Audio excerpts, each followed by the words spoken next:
one of the major aspects of CDRI's work profile and this conference is nature-based solutions. And because of that, the first run-up event which CDRI in collaboration with USAID is organizing is today's webinar on nature-based solutions. The barriers and challenges related to this are uncertain. However, we can overcome these barriers and challenges by building capacity at multiple levels and among multiple stakeholders.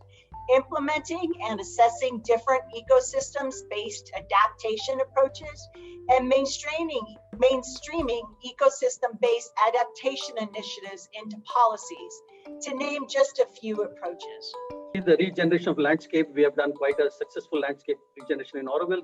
On the left, it shows the eroded canyons and the eroded plateau, that how it was in 1972. On the right, it shows how it can be restored and how it has been restored today.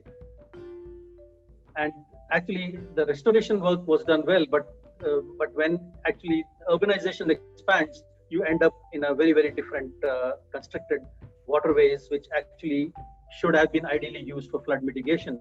And what should be on the right could have been used for passive recreation, green lungs of the city, and that's how the green infrastructure should be preserved. Nature does not respect administrative or political boundaries, but administrative or political boundaries are in fact what we have to work with when we start thinking about deploying solutions, because those constrain often our ability to look at nature as an integrated whole and implement a landscape-based approach, which is precisely what we need. Jurisdictions, conflicts around sector silos, whether it's water resources versus irrigation versus land use planning, coastal zone management, and those silos need to be overcome if we have to deploy at scale. We are involved in around the mangrove area to recreate the memory of the several disasters happening in the last 40 or 50 years. So it's an ongoing process, but if you go through that history, you have a very different history than the political narrative can just create. And we are trying to confront these two histories to be able to focus more precisely on the local scale. And so we are positioned at the kind of before any kind of implementation of infrastructure projects. So although we have seen that the implementation of the nature-based solution so far has been overall successful, on the ongoing and the future measures that need to be more judicious, and it might be wise to include both the scientific community as well as the stakeholders, such in this case, the dependent fishermen community in their decision making, because they know the area better than everyone else. We need to monitor the mangrove ecosystem continuously for identifying possible threats and issues using both field, which will collect the socio-economic data, as well as the geospatial data, which will try to assess the mangrove changes and the physical changes in mangroves.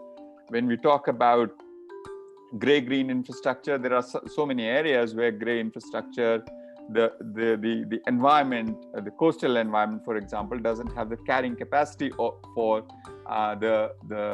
for absorbing big gray infrastructure. So we really have to look at it in an integrated way. The conservationist and the economic planner needs to sit at the same table. The panelists today shared with us that some of the most tangible things we can do is attend to the process of integrated planning and design as we draw upon available science, technology, and our own resources, and that we ensure that there's equity and dignity in all that we do, because this too is part of a risk mitigation strategy. And in this way, we seem to be seeking these structures that are collaborative in their approach, collaborative in their nature, cross-boundary, cross-sectors, and as folks have said today, that take solutions to scale, embracing the hybridity as a new form of governance.